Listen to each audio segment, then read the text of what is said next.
Un compte en banque bien fourni et beaucoup sont arrivés à croire que celui qui n'a pas ça n'est pas béni. Il ne peut pas être appelé béni, comme si la bénédiction équivaudrait essentiellement à tout ce qui est matériel. Et les croyants se sont imprégnés de ce système de pensée, d'où beaucoup sont frustrés aujourd'hui.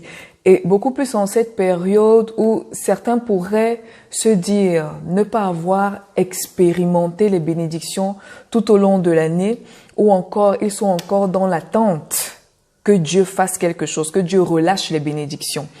Alors avec ce système de pensée, on manque la cible. On s'évalue par nos sens, par ce qu'on voit, et on ne s'identifie pas à Christ qui renferme la bénédiction. Et cette bénédiction tire son origine de Dieu lui-même, qui en est l'auteur et la source.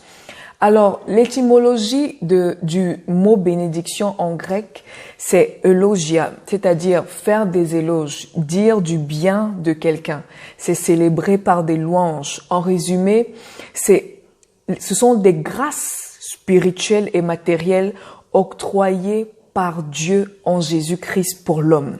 Alors, pour t'aider à clarifier davantage, je t'invite à ouvrir ta Bible dans le livre d'Éphésiens, chapitre 1, verset 3.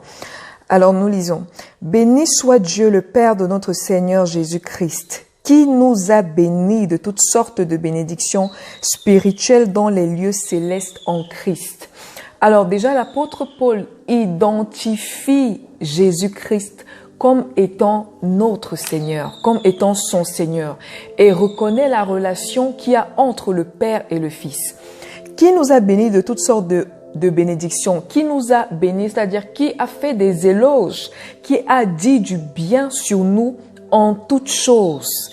Et j'aime bien ce terme, cette expression, toutes sortes. Ça veut dire que tout y est inclus. Dieu a pensé à tout.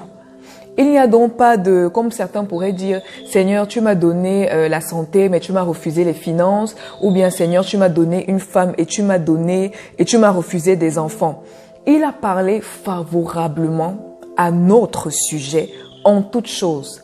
Donc cet adage qui dit Dieu ne peut pas tout donner ou bien Dieu ne donne pas tout, ce verset, voici la preuve qui dit que Dieu a tout donné à ses enfants. Donc, Dieu nous a bénis de toutes bonnes choses qui existent en Christ. Nous possédons tous les trésors dans les lieux célestes. Nous possédons tous les trésors dans les lieux célestes. Déjà, une fois que tu confesses Christ comme étant ton sauveur et ton Seigneur, au même instant, tous les dons, toutes les bénédictions que renferme le Saint-Esprit qui vient demeurer en toi, sont à l'instant ouvertes et disponibles pour toi, au même instant. Donc, on ne te voit pas t'envoler vers le ciel, non. Donc, quand on parle ici de lieu céleste, on parle de sphère, de tout ce qui vient à nous. Nous avons part à toutes les bénédictions qui découlent de la relation entre le Père et le Fils. Il n'y a pas de bénédiction en dehors de Christ. Donc, nous ne pouvons pas dire de quelqu'un qu'il est béni en dehors de Christ. Parce que si on parle de bénédiction, on parle de Christ. Si on parle de bénédiction, on parle de Christ. Il n'y a pas de bénédiction en dehors de Christ. Donc nous sommes bénis. C'est un fait spirituel. C'est un acte éternel posé par le Père. Nous avons été consacrés dans la bénédiction. Pardon, c'est comme les poissons qui ont été créés pour vivre essentiellement dans l'eau. De la même façon, nous avons été engendrés par le Père dans la bénédiction et donc consacrés à être bénis. Donc, il n'y a pas de place pour la malédiction. Dieu ne peut pas t'avoir béni et tu parles encore de malédiction. Ça ne peut pas exister. Tu es béni une fois pour toutes. Tu as été béni une fois pour toutes. Quelles que soient les mauvaises paroles, quelles que soient les paroles négatives érigées contre toi, elles sont nulles et sans effet. Parce que Dieu a déjà dit ce qu'il faut te concernant. Il t'a déjà béni. Alors il n'y a plus de place pour la malédiction. Alors, cela ne dépend pas, bien sûr, des circonstances. Je veux dire, la bénédiction ne dépend pas des circonstances dans lesquelles tu peux te retrouver. Mais il s'agit de ta tenue en Christ Jésus. Elle n'est pas temporelle. La bénédiction n'est pas temporelle. Elle ne se limite pas dans l'espace-temps. Elle ne se limite pas par ton âge ou bien par ta position géographique. Comme certains pourraient dire, je suis trop vieille pour expérimenter les bénédictions de Dieu.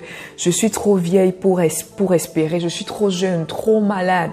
J'ai fait vraiment trop d'erreurs dans ma vie pour espérer encore voir les bontés de Dieu. J'aimerais te dire ceci. Sarah était avancée en âge. Et bien qu'étant avancée en âge, les paroles de bénédiction qui ont été relâchées par Dieu ont absorbé sa condition. Donc, ce n'est pas un fait historique. C'est aussi valable pour toi aujourd'hui. Quelle que soit ta condition, la bénédiction de Dieu ne se réfère pas à ça. Une fois que tu as confessé Christ comme ta vie, une fois que tu as reconnu Christ comme ton Sauveur et ton Seigneur, tu entres en possession de toutes ces bénédictions. Et cette bénédiction absorbe ta condition, nullifie ta condition. Donc tu pourrais te dire, est-ce que les bénédictions sont donc essentiellement spirituelles? Alors, bien que la bénédiction soit spirituelle, ses résultats sont visibles. Elle opère avec le matériel du cosmos pour se manifester. Elle a besoin d'un conduit matériel. Donc, tu dois savoir que le règne spirituel, le monde spirituel, est supérieur au monde matériel et renferme le monde matériel. Donc, être béni ne veut pas dire se coucher et ne rien faire. Ne veut pas dire se coucher et ne rien faire. Même Jésus a eu besoin du pain et du poisson pour que cela soit multiplié. Donc, être béni ne signifie pas je me couche, je ne fais rien, je ne travaille pas, je suis juste couché et Dieu va tout faire. Non. Jésus même a eu besoin d'un conduit matériel pour pouvoir multiplier les pains et les poissons. Donc, pourquoi alors en tant qu'enfant de Dieu, en tant que croyant, nous n'expérimentons pas ces bénédictions? Tu dois savoir que être béni ne dépend pas de toi. Ça ne dépend pas de toi, ça ne dépend pas de moi. Mais la manifestation matérielle de cette bénédiction dépend de nous. Je m'explique. Dieu a béni Abraham et Sarah. Mais Sarah était toujours stérile. Quand Dieu a libéré les paroles de bénédiction, Sarah n'a pas enfanté le même jour. Donc, Dieu a béni Abraham, Dieu a béni Abraham et Sarah, mais Sarah était toujours stérile. Il a fallu qu'ils se tiennent sur les paroles que Dieu avait libérées pour eux. Il a fallu qu'ils se tiennent sur les paroles que Dieu avait libérées pour Dieu, pour que cela se fasse voir. Donc, ça peut arriver que tu sois malade, que tu n'aies pas d'enfant, que tu sois financièrement brisé, financièrement instable. Mais est-ce que cela veut dire que la bénédiction ne demeure pas en toi? Bien sûr que non. Elle demeure en toi. Parce que Christ demeure en toi.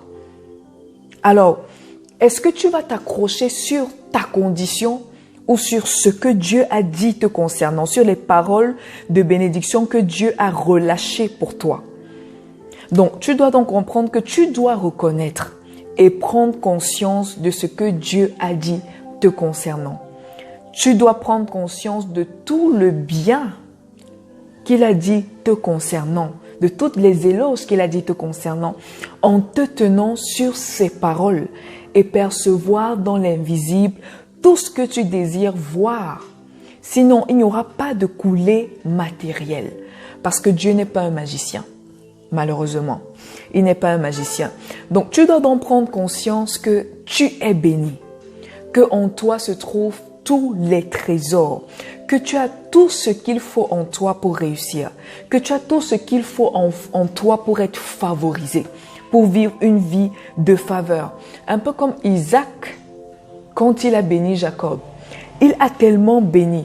Il a tellement déversé toutes les paroles de bénédiction qu'il avait sur Jacob, qu'il n'y avait plus rien d'autre pour son frère Ésaü. Donc tu dois comprendre que Dieu n'a plus rien à relâcher comme bénédiction pour toi et pour moi. Il nous a tout donné. Il a tout déversé comme bonne parole pour nous en Christ Jésus. Alors, aujourd'hui, tu dois donc prendre conscience que tu es béni. Quelles que soient les paroles négatives, quelles que soient les circonstances par lesquelles tu peux passer, tu dois te tenir sur les paroles de bénédiction qui ont été relâchées par Dieu pour toi en Christ Jésus. Tu dois prendre acte, prendre conscience de cette parole, voir dans l'invisible ce que tu veux voir pour toi, pour ta vie et commencer à expérimenter cela en cette nouvelle année qui commence 2021. Alors, je te souhaite de passer de bonnes et d'excellentes fêtes et surtout, n'oublie pas que tu es béni de toutes sortes de bénédictions en Christ Jésus. Car Shalom.